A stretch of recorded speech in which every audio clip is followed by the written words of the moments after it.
Ooh. So hi everybody, thank you for joining us today on our IAPC&M CPD Business Building webinar. Make sure I get that right. Today we've got the lovely Maura Dolan, who is an accredited fellow coach, and she's going to be talking to us about mental fitness for everyday challenges. I've got a little bit of blurb I'm going to read about her, but she's going to tell you a lot more about what she does in a moment. So she's got 16 years experience working as a trainer of executive coaches and as a leadership development coach at C-suite to high potential levels. So she works with a range of clients in America, mainland Europe, Ireland, and the UK. So the thing that we need to note really here is that she's got over 7,000 documented hours in coaching, training, facilitating and mentoring experience. So she's an accredited fellow coach with the IAPC&M, and that just makes us want to bow down to her greatness because it's an incredible achievement to have so many documented hours. She's a business psychologist, a dynamic leadership coach, consultant and trusted confidant. And her approach is to use an integrated range of techniques that lead to behavioural change. So I'm going to let her talk because I always think it's nicer when the person themselves shares about who they are and what they do. So I'm going to hand you over to Maura. We will keep you on mute. The program or the webinar is going to be 30 minutes and then a 15-minute Q&A at the end. So I'll pop everybody on mute. But if you've got any questions throughout, I will keep a note in the chat box and I will bring them up at the end with Maura. Okay, so over to you, Maura. Hi, thank you very much, Ruth, for that most eloquent introduction, much appreciated. So hello, everybody, and welcome, and thank you very much for taking time out of what I know are very busy lives and very busy days to join us here in this webinar on mental fitness for everyday challenges. Just going to do a very quick introduction to myself. So as you see, my name is Maura Dolan. I have a lot of accreditations, including one accredited fellow coach with the IAPC&M. And thank you very much to the IAPC&M for inviting me here to do it today. And they're doing absolutely wonderful work in promoting this organization, this association.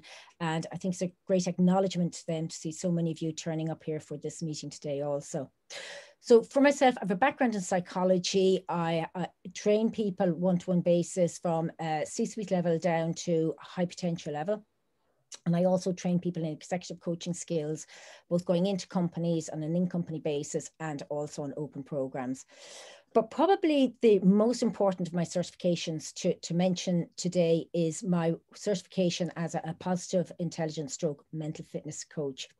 I'm the first person in Ireland to become a certified mental fitness positive intelligence coach and one of the first 14 people in the world. So I hope you all feel that I'm adequately equipped to talk to you on this topic today. And thank you very much for engaging. And I look forward to hopefully bringing you on a journey which is going to add to your levels of information and insight on this topic. So I'm just going to do a little bit first about just the science behind this program. So the PQ program, Positive Intelligence Program, was developed by a gentleman called Shirzad Chamine. So Shirzad Chamine is a psychologist and a lecturer at the famous Stanford University College. And Shirzad Chamine reached out to over 150,000 people and completed a piece of research. And that piece of research was completed across 40 countries, including hundreds of CEOs, senior leadership teams, and families, because this positive intelligence program is relevant not just to the executive world, but also to our everyday world of families and normal relationships. And so what he did was he did this piece of research, and the piece of research he completed to build this positive intelligence program is based on 4 pieces of psychology: positive psychology, neuroscience, which deals with the workings of the brain, cognitive psychology, and performance science. And so he embodied this whole program called Mental Intelligence into what he calls a program that helps us to equip ourselves to build our sense of mental fitness within ourselves. And mental fitness is a really, really important skill to develop in order to give us a sense of resilience in the world in which we live. So before we go any further, can I just ask you all, first of all, to fold your hands, to fold your arms. And when you fold your arms, would you agree with me that this is something like it's a very habitual practice? It's something you're well used to doing, and it's something that is very much what we call unconscious competence. You're able to do it, you're comfortable doing it, and you don't have to think about it. So it's what we call a well-formed habit. And if I asked you instead to unfold your arms and fold them the opposite direction, would you agree with me that in doing that, it is something you're not quite so comfortable with? And it's something you actually have to think about, and you've got to activate those neurons in your brain to begin to think about doing something differently. And if I was to ask you to continue to fold your arms in the opposite direction for the rest of your lives, you'd eventually, as you know, form a new habit. And this then would become your new well-formed habit. And so what's that tell us about the brain?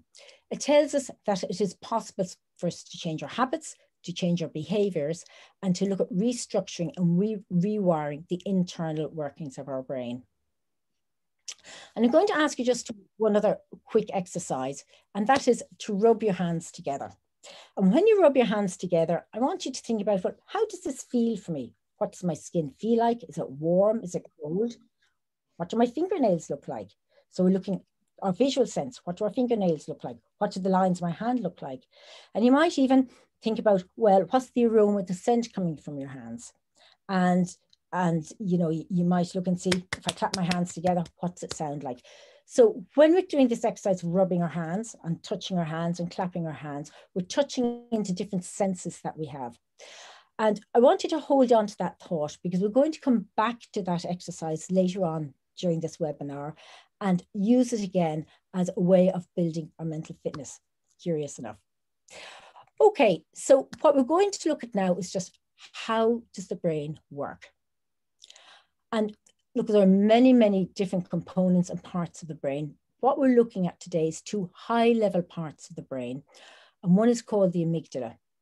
So the part of the brain that's called the amygdala it's two little almond-shaped pieces that sit behind our ears, approximately equivalent to where our eyes are. And these two little almond-shaped pieces just sit there behind our brain. And what is the function of the amygdala? The amygdala is what we call the gateway to our emotions. And this includes our negative emotions. And when we talk about negative emotions, we talk about things like fear, guilt, anger, fight, flight, shame, insecurity. And if we take just one of those emotions, for example, the emotion of guilt, well, what does that mean? The emotion of guilt means not feeling that we're good enough at something, that we're not a good enough parent, we're not a good enough sibling, we're not a good enough employee, we're not a good enough person in some way. And when we think about identifying with these feelings of fear and these negative emotions, we talk about a saboteur part of the brain. And then on the other part of the brain, another part of the brain, we've got what we called the middle prefrontal cortex. And that is the part of the brain that's associated with things like empathy, curiosity, excitement, creativity, passion, and all those positive experiences we have, and those positive emotions we have. And when we engage with this part of the brain, we connect to an ability to enhance our performance and to enhance our sense of well-being. And we call this the sage part of our brain. So what is mental fitness?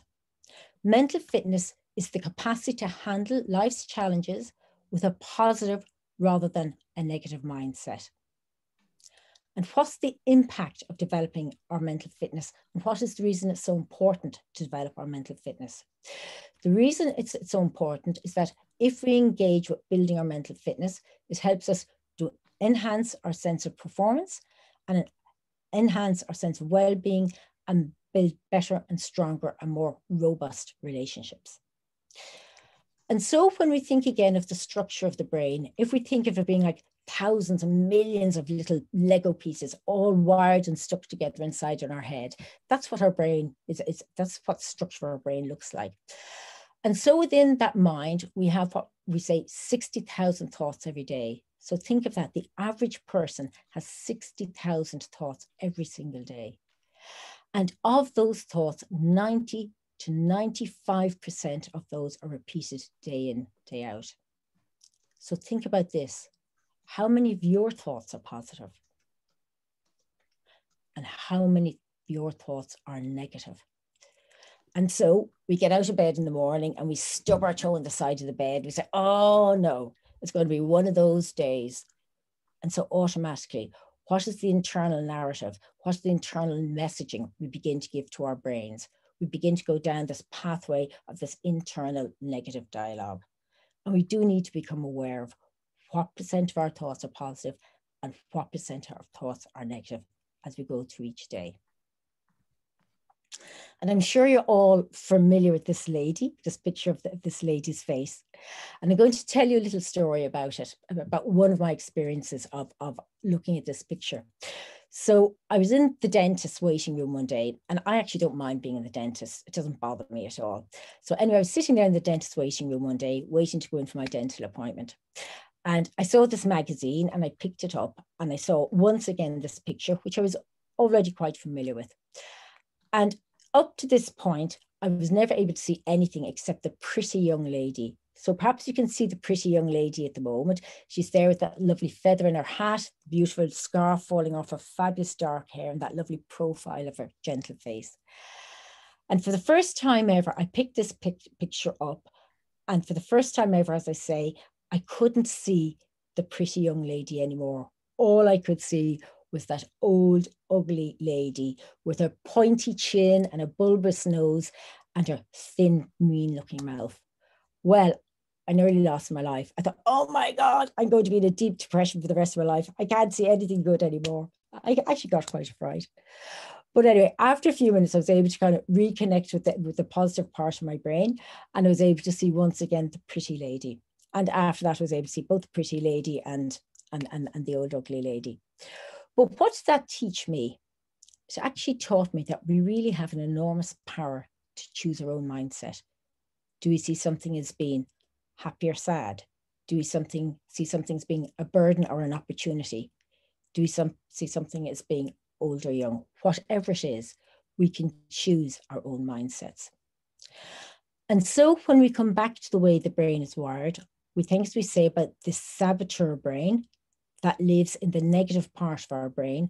And then we think about the sage part of the brain. And that sage or wise part of the brain is that part of the brain, as we've already said, that is connected back to our sense of curiosity, passion, enjoyment, and fun for life. And so how does the Positive Intelligence Program help us to build mental fitness? By completing regular, small, micro exercises throughout the day, we can actually change our behaviors, we can change our mindset, and we can begin to rewire the brain. So similarly, as I said earlier on, if we were to get you to keep folding your arms in the opposite direction regularly throughout the day in consistent small ways, you slowly, slowly, slowly begin to build that new habit in your mindset to be able to change that habit of how you fold your arms, and how that would bring you to a different sort of a comfort level with that new habit formation. And so over time, with this repeated practice of small, regular exercises, micro exercises throughout each day, we can genuinely begin to change the way we see our world and to increase our level of mental fitness. And research traditionally would have suggested that it takes about 21 days to change a habit. More recent research says it suggests that it takes at least 6 weeks to change a habit. For me, I also say it takes a lifetime of maintenance. So we may lay down the foundations of changing new habits and building mental fitness and new ways of doing things. Like going to the gym, we do need to keep maintaining and practicing those new habits on an ongoing basis to embed them, make them real new learnings for ourselves. So what is the purpose of this?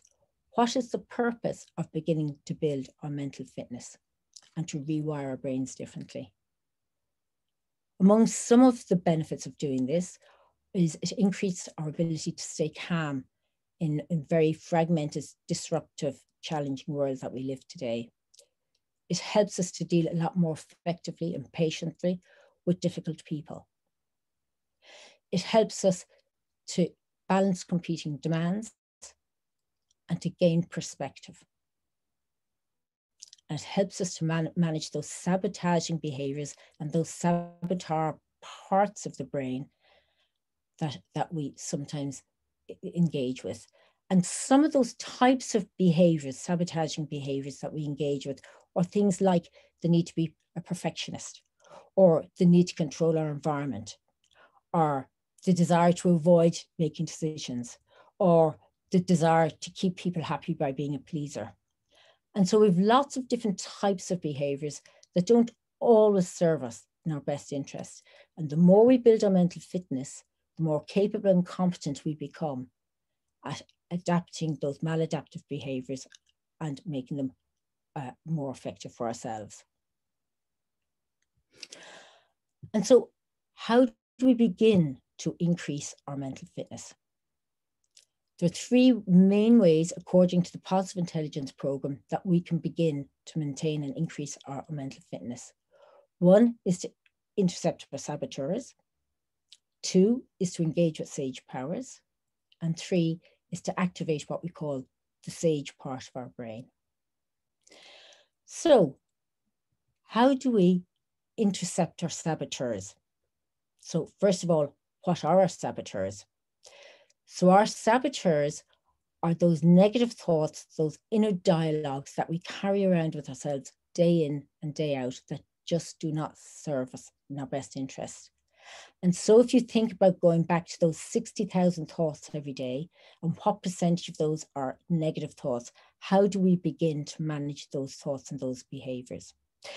And when I'm actually working with people in a coaching context, and I'm talking to them about building their mental fitness, and working through this Positive Intelligence Program, one of the things I describe to them is to imagine some of these negative thoughts and these negative behaviors, and to separate them out from ourselves, because these negative behaviors are not who we are. They're simply behaviors we have. And so I talk to them about an image. Imagine an image like a monkey sitting on your shoulder. So when one of these sabotaging behaviors pops up, I say, I put it like a monkey on my shoulder, I separate it out from myself, and I say, okay, monkey, today you're trying to get me to be a pleaser when it's not a good thing to be a total pleaser all the time. So look, sit there and stay there and do it. I'm okay without you. I can actually manage myself. Thank you very much. Just stay there and leave me alone. So you literally begin to intercept those sabotaging behaviors when you see them arising and become aware of them and separate them out from you as the person into being a behavior as opposed to part of who you are. And according to the Positive Intelligence Program, we have what we call a judge and 9 accomplice saboteurs. So the judge, pretty ugly looking characters and a fearsome looking character, and you can give him a different name. You can call him a demon, you can call him whatever you like, but he is what we call the overarching negative voice that we've internalized inside us. He's like that big monkey sitting on our shoulder. He's goading us and getting at us and telling us, giving us messages like we're not good enough. We can't do things properly. No matter what we do, we'll never succeed. And then coming in behind this big overarching monkey, this judge of this major character, he has what we call 9 accomplice saboteurs. And our 9 accomplice saboteurs are, again, behaviors we have, and we all have them in different levels and proportions.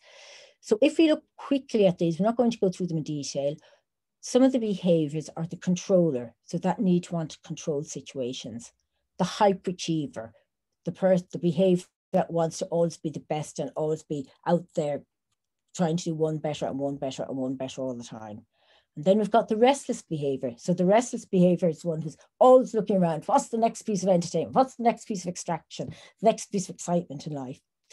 And then we have a stickler behavior. And the stickler behavior is the perfectionistic person who wants things to be done properly. And whatever it is, I've got to make sure the world is safe, and I've got to make sure everything is done absolutely to 100% perfection.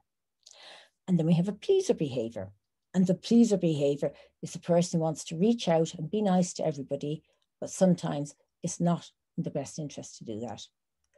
We have the hypervigilant, and the hypervigilant behavior is the one who's always looking out for the danger, always looking out to keep everybody safe as well as themselves. So what is the danger? Where's the tiger lurking in the jungle, even when there's no tiger in that jungle? And can go carry around behavior of being anxious and overwrought and overwhelmed by their environment. We have the avoider behavior, the person who wants to procrastinate and not do things when they should. The victim behavior, the behavior where people feel, oh, the world's against me, no matter what happens, it's always going to come against me and things are never going to work out. And then we have the hyper-rational behavior. And the hyper-rational behavior is that piece of behavior where everything is about logic and things being correct and orderly and there's a way of doing things, but emotions and empathy don't really matter. It's all about being rational and logical about things. And so just for yourselves for a moment, I want you to take a pause and think about, of those 9 saboteur behaviors, which are the ones that you think might most resonate with behaviors that you have that perhaps do not serve you as your best. So I'm just going to let you literally take a pause for about 10 seconds to think about that.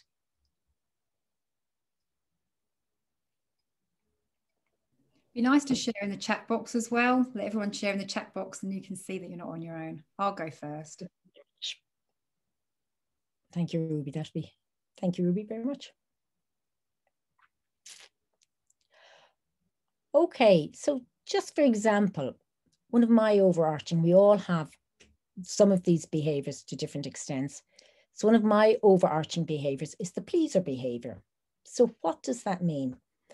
So on the one hand, being a pleaser can be seen to be a greatest strength in that it helps me to build rapport, it helps me to build good relationships with people, and I like to engage with people and encourage them and get them to do things. And that's fine to some extent.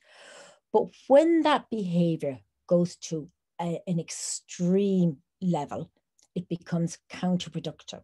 And when I say it becomes counterproductive, what do I mean by that? It becomes counterproductive for me because on the one hand, I sacrifice my own needs to the needs of others, but it also becomes counterproductive for other people because am I wanting to please people and do things for them all the time? What does that mean? Which means that I actually disempower them and I stop them from working things out for themselves and I stop them from solving their own problems. And that in itself is not necessarily a healthy thing either. So I need to be aware of when my saboteur pleaser behavior is kicking in and I need to sit it like that monkey on my shoulder and say, hey, do you know what? I don't have to please everybody all the time. Sometimes I need to look after myself and sometimes I need to leave people alone and let them look after themselves as well. And so I begin to manage that saboteur behavior. And this is what mental fitness is about. Mental fitness is about identifying those saboteur behaviors and that overarching judge behavior and managing them so that we bring them back into perspective in terms of how we allow them to influence our lives.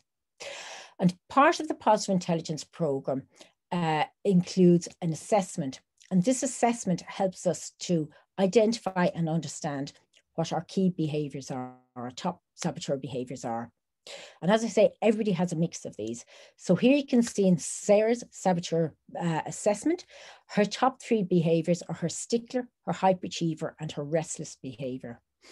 And what we usually focus on, particularly when we're as a coach working with somebody on their mental fitness and helping them to build their mental fitness and their positive intelligence, we usually work with a person to help them to identify those top 3 saboteurs and then to put in place a series of pieces of work that help them to bring those behaviors back into balance again so that they can be more effective in the way you operate during your everyday life.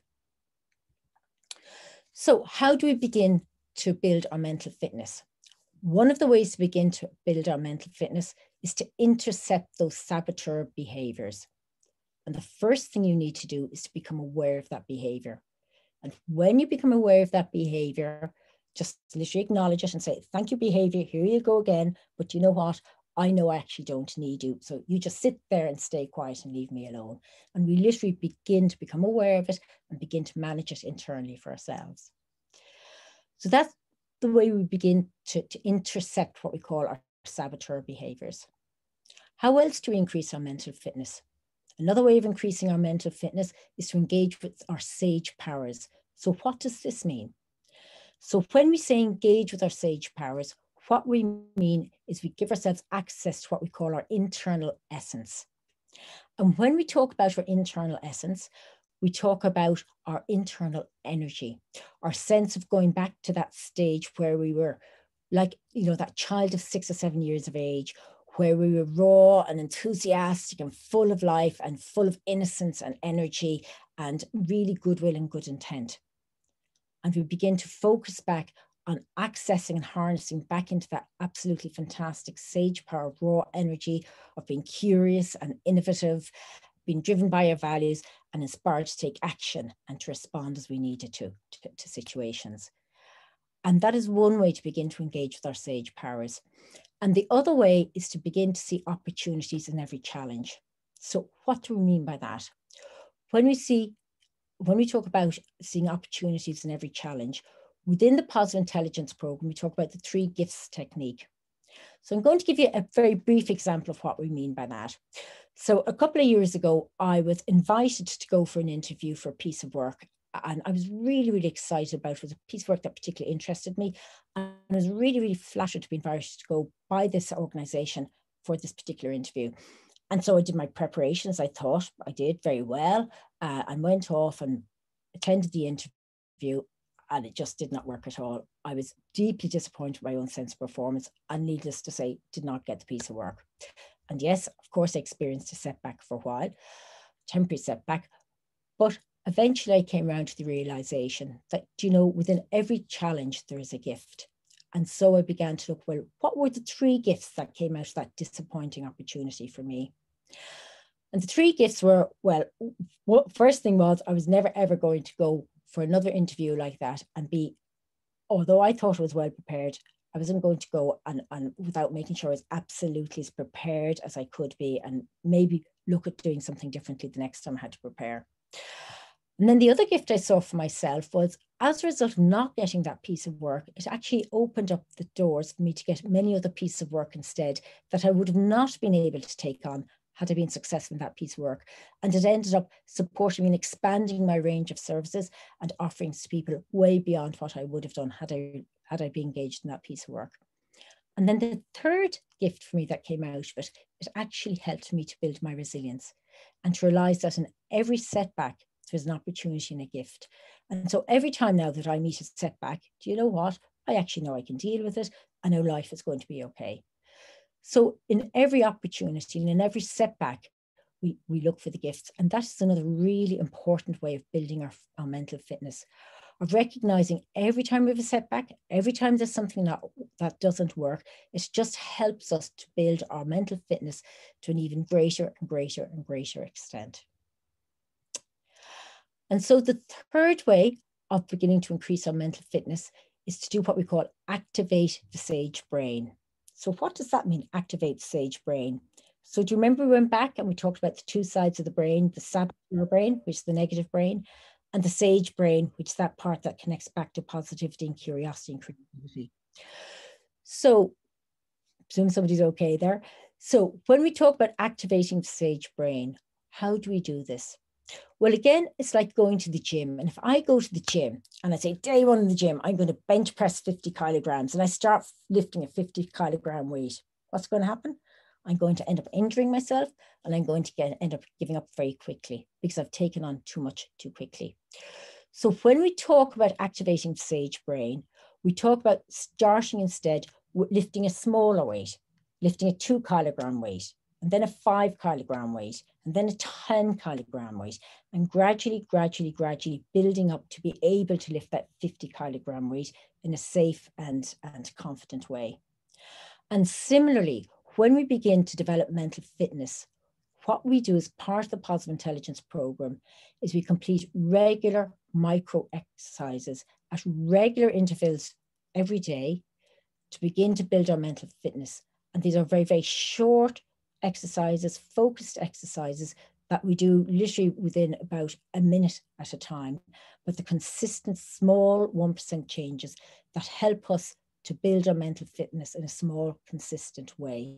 And eventually we build our mental fitness so that it becomes stronger and stronger and stronger, similar to being able to lift a 50 kilogram weight in the gym. We build 50 kilograms of mental fitness over time when we do it properly.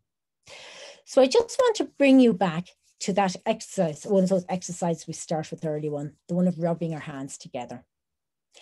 And as you rub your hands together, I want you to think again about connecting with the feeling of the hands, the feeling of your skin. Is it warm? Is the skin soft? How does it feel? And the touch of your nails, whatever. And just create that kinesthetic feeling, as we call it. And as you're doing that, I just want you to think for a moment about a recent stressful event. And God knows with COVID and all that's been around us, I think we've all experienced recent stressful events. And I want you to just think maybe about trying to recall one recent stressful event that you experienced. And as you think of that event, I want you to continue to rub your hands together and to focus on that action.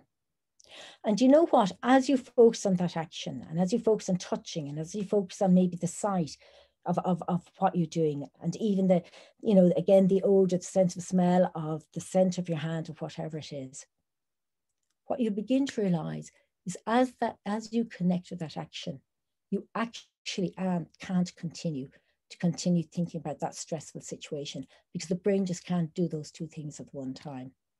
And so the more we practice these types of exercises, small micro exercises, rubbing our hands together, taking a couple of deep breaths, or twiddling our toes, or whatever it is, or, you know, smelling a scent around us, as we begin to focus on these other senses, it actually breaks the circuitry in our brain and stops us from connecting back to those stressful situations. And the more often we do it every day, and the more frequently we do it every day, the more we begin to build our mental fitness.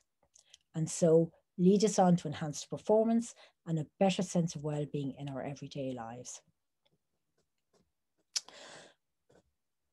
And in conclusion, I just want to give you a little bit of information about the Positive Intelligence program that helps you to build your mental fitness. So what does the Positive Intelligence program include? Well, first of all, what I will say, I think, is a very modern and a very clever twist on a mix of science and technology and psychology and many other elements of our world today.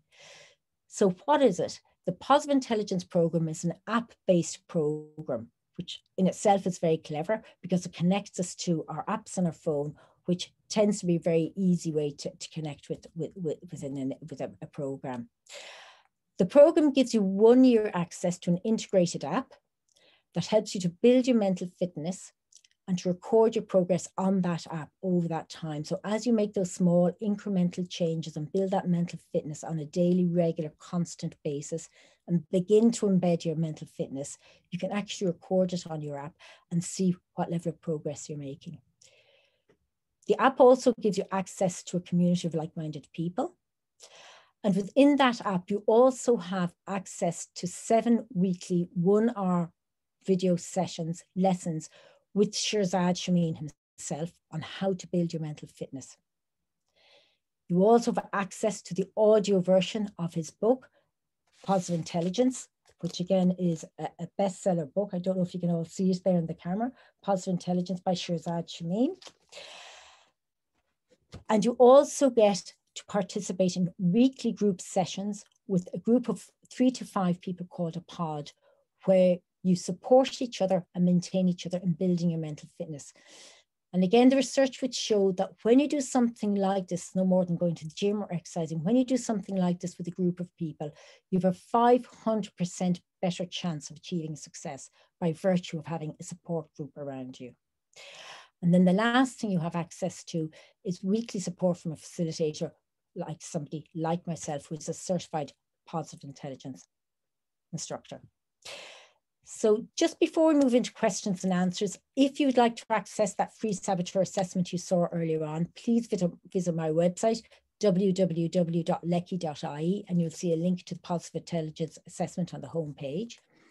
Send me an email for a free 15-minute consultation on the results of your assessment, or reach out to me to get more information on the Positive Intelligence program at my email, Maura, M-A-U-R-A, at lecky, L-E-C-I.ie, Maura at lecky.ie. And thank you very much for your time and attention. And best wishes to all of you in building your mental fitness going forward. Fabulous. Let me just unpin you because I've got you there. Anyone got any questions? We've got 15 minutes with Maura. Is there anything that you would love to know? I know a couple of people have been asking about the where the assessment, they can find the assessment. So you've given that, which is great. Anyone got any questions that they'd like to ask?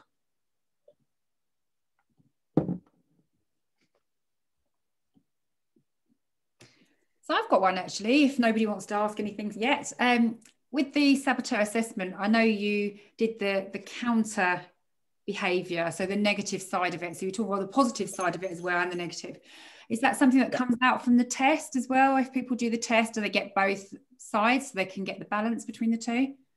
That's a really good question. So what it does, first of all, is it illustrates to you what are the maladaptive behaviours that you tend to do that are least effective for you, right? And then when you dip into the positive intelligence program itself, that equips you with the methodology to build your mental fitness to enable you to counteract the impact of those maladaptive behaviors and to manage those maladaptive behaviors better. So that's really the idea of the positive intelligence program, to support you making that change once you recognize what the changes that you need to make. And again, if you didn't want to actually, I suppose, engage in the positive intelligence program, you can actually buy Shirzad Jameen's book itself, and that will equip you with all the skills that you need also to build your positive intelligence and your mental fitness. So that is another option that you have. Brilliant. So how does that answer your question? Thank you very much. Has anyone else got any questions? Barbara, how are you? Hi, Maura. Thanks a lot for that. And one of the things, I suppose, as you went through that I thought is that struck me is how useful something like this would be for young people. And I'm wondering if there's any kind of version of it or brand targeted, for example, at kind of teenagers or kids or for schools or things like that, because I think it's a really valuable life skill. Yeah, Barbara, I would absolutely 100% agree with you, because no more than all the coaching piece and the pieces you're aware of, Barbara, when we begin these things at a young enough age, they're going to help us embed these habits on much earlier age. So this program is actually actively used with younger people as well, believe it or not, used quite extensively in terms of younger people completing the assessment the same as any adult would, and then learning to connect with those different interceptor saboteur exercises, building the self-command and building the SAGE part of the brain. So it's very transferable across all walks of life. And in fact, what you also find sometimes is for companies, what they do is when they offer to onboard their employees onto the positive intelligence program, they actually also offer to allow family members to join in as well. So it's fantastic in that point of view. And even just one last piece on that point, when I send out the saboteur assessment to people, I say, look, share it around, complete it with your friends, get the message out there, because it's a really powerful piece of work. The way I actually came across it initially was a friend of my daughter's, as I say, our children are now chaddles, not children anymore. A friend of our daughter, she's now 23. He introduced our daughter Kira to the assessment, and then she got all of us as a family to do it, and I was absolutely smitten by it. And this was maybe about 3 years ago. And so when I completed myself, I wrote off to Shirzad Jameen. I said, listen, this is an incredible piece. I mean, I just thought it was fascinating, an incredible piece of research, so accurate as well, and you complete it. I said, whenever you start training coaches on this, please let me join in. So that's how I managed to become one of the first people to certify as a positive intelligence coach. So it's an amazing piece of work, genuinely is. It really is. So thanks for that, Barbara. I hope that answers your question. Yeah, no, that's great. Thank you. Right. I'm actually looking at you, Barbara, on the screen. I think instead of into the camera. Sorry, Susan. Profile of you all in the corner screen. Barbara, a great question. Anyone got any more questions? I was just going to ask about this assessment. Where is it, or can you send us the link, or is that what's on the chat with the links, Ruby? So is it on the chat, Ruby? Sorry. Yeah, I've put your leci.ie in the chat for you, and I'd also put positiveintelligence.com, but I've seen now that you prefer the other link. So yeah, well, whatever. But I mean, if you go on to my website, you'll actually see it when you go onto the homepage of my website. It's there on the top right-hand corner of my website. You can click onto it and it'll bring you through to the link. You can also go into the positiveintelligence.com website itself, and you will find it there also. So whichever option, both options are there for you. But it's always nice to go through the old Irish link if you can, why not? Yeah, thank you. Anyone else got any more questions for Maura?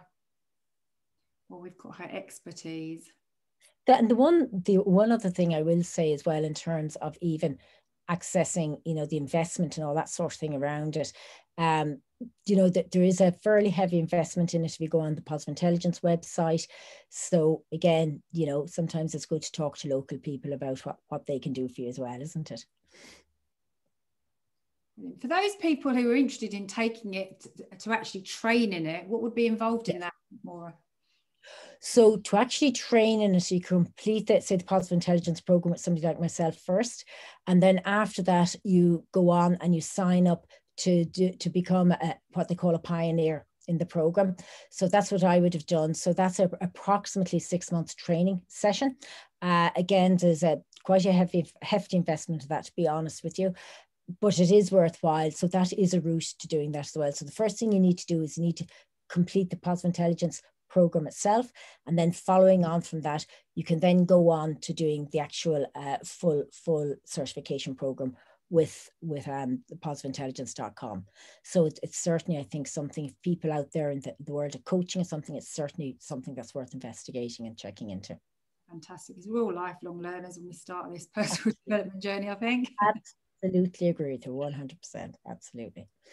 Okay, so it doesn't look like we've got any more questions. So I'm just going to say thank you very much, Maura. Really fascinating. I love it when you have archetypes that you can tap into. What we will do now is if you can just take that 1 minute for CPD and just record your biggest takeaways from today and share them in the chat box as well, because it's nice to know how it goes. I will pop in a little alarm and I will let you know. We hear it when it finishes. So just pop your biggest takeaways in the chat box for us. We'll both go quiet.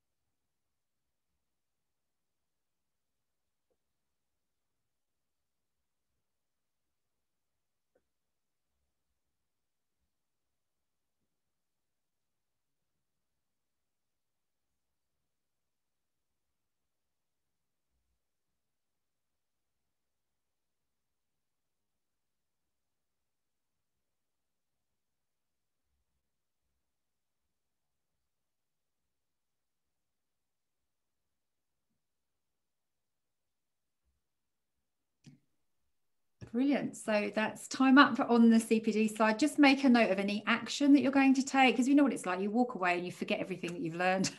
Maybe that's just me. So just make a note of any action that you want to take. And if you do want to take that saboteur assessment, just get that link written down. It's in the chat box for you. So it's www.leci.ie. Okay, well, thank you everyone for your time. It's really given us some food for thought, Maura. So really appreciate you being here with us today on the call, and enjoy the rest of your day, everybody. Thank you very much, Ruby, for hosting it. And thank you very much again to the IAPC&M for their time that they've put into this. It's a very worthwhile event. So thank you. You're welcome.